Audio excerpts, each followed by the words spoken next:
Dear student, today we are taking topic rising importance of the tertiary sector in production.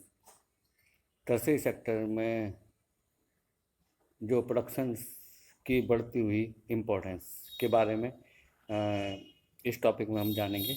Rising importance of the tertiary sector in production from chapter sectors of the Indian economy. Over the 40 years between 1973 to 1974 and 2013 to 2014, while production in all three sectors has increased. पिछले 40 सालों में 1973 से 1974 और 2013 to 2014 जब production जो था three sectors में वो बड़ा है. It has increase the most in tertiary sector. लेकिन ये as per graph you are watching that as per bar graph you are watching that it has increased the most in the tertiary sector. ये tertiary sector में ज़्यादा बढ़ा है. As a result इस result से in the year 2013-14 और इस result से 2013-14 में the tertiary sector has emerge as the largest producing sector in India, replacing the primary sectors. और 2013-14 में टर्सरी सेक्टर जो है वो एक लार्जेस्ट प्रोड्यूसिंग सेक्टर्स बन के उभरा है. And it replace the primary sectors, और इसने प्राइमरी सेक्टर्स को रिप्लेस कर दिया है. Why is tertiary sector becoming so important. Tertiary sectors भारत में इतना इम्पोर्टेंट क्यों होता चला गया? There could be several reason. उसके कई कारण हैं. तो first one is the first, in any country, several services such as the hospital, educational institutions, post and telegraph services, police station, court, village, administrative offices, municipal corporation, defense, transport, banks, insurance companies, etc. are required. पहला कारण ये है कि किसी भी country में बहुत सारी सर्विसेज की ज़रूरत होती है, जैसे hospital, educational institutions, post and telegraph services, police station, court, village, administrative officers, municipals corporation, defence, transports, bank, insurance companies. such type of service are required by any country. These can be considered as basic services, और इनको जो है मूल service माना जाता है. इन्हें developing countries like India, जैसे कि डेवलप कंट्रीज जैसे भारत है, the government has to take responsibility for the provision of this service. Government को इन सर्विसेज की जिम्मेदारी ओन करनी पड़ती है. सेकंड है the development of the agriculture and industries lead to the development of services. और सेकंड ये है कि जब एग्रीकल्चर और इंडस्ट्री सेक्टर्स में डेवलपमेंट होता है, विकास होता है, तो इससे जो है सर्विसेज, जो दूसरी सर्विसेज हैं, जैसे कि जो सर्विसेज दूसरी सर्विसेज हैं जैसे कि transport, trades, storage and like as we have already seen, उसमें भी जो है डेवलपमेंट होता है. Greater the development of the primary and secondary sectors.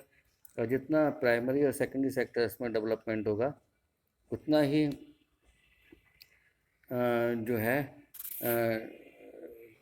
Tertiary sectors में भी वो और ज़्यादा डेवलप होंगे. Third, as income level rise. जब लोगों का इनकम लेवल बढ़ता है, certain section of the people start demanding many more services like eating out, tourism, shopping, private hospitals, private schools, professional trainings etcetera. और तीसरा कारण ये है टर्सरी सेक्टर के बढ़ने का कि जैसे जैसे इनकम लेवल बढ़ता है तो certain section of the people start demanding. और कुछ सेक्शंस जो होते हैं लोगों के, वो कई दूसरी सर्विसेज की डिमांड करने लगते हैं, जैसे घर के बाहर जाके खाना खाना, घूमना फिरना, टूरिज्म को बढ़ावा मिलता है, शॉपिंग करने के लिए लोग जाते हैं, when there is enough money in the pocket of them. Private hospitals भी जो हैं वो एस्टेब्लिश होते हैं, और पीपल जो हैं दे take the treatment not in government hospitals, but they take the treatment in private hospitals. Private schools are also useful. Professional trainings, etc.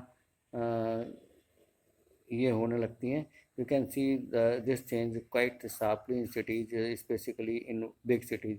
और ये चेंजेस जो हैं ये आप बड़े शहरों में तेज़ी से देखेंगे, ख़ास तौर से बड़े शहरों में.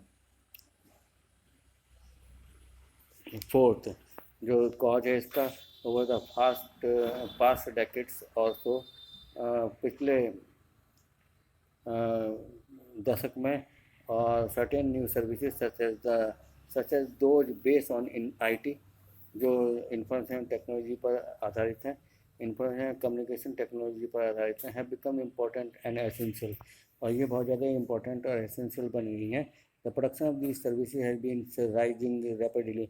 और इन सर्विसेज का उत्पादन जो है बहुत तेज़ी से बढ़ा है. इन चैप्टर 4 में we shall see example of these new services.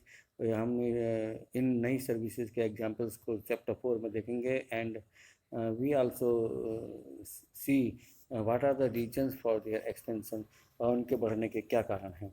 However you must remember, हालांकि आपको याद होगा, that not all of the services sector is growing equally well. कि जो सर्विस सेक्टर्स हैं वो सभी इक्वली वेल बढ़े नहीं हैं.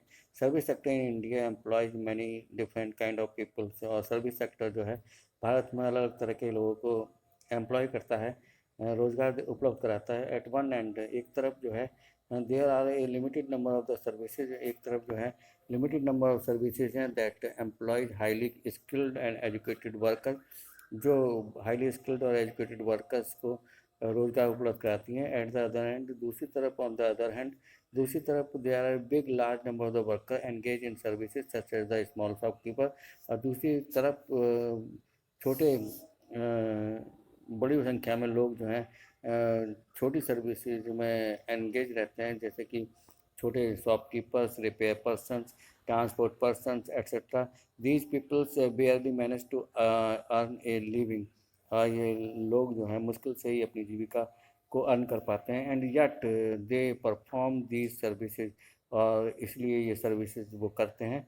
Because no alternate opportunity for work are available to them, क्योंकि दूसरा कोई विकल्प उनके पास नहीं है, उनके लिए उपलब्ध नहीं है. Hence only a part of these sectors is growing in importance. इसलिए ये ही सेक्टर जो है वो उसकी ज़्यादा इम्पोर्टेंस बढ़ती चली जा रही है. You shall read more about this in the next section, और इसके बारे में आप अगले सेक्शंस में पढ़ेंगे.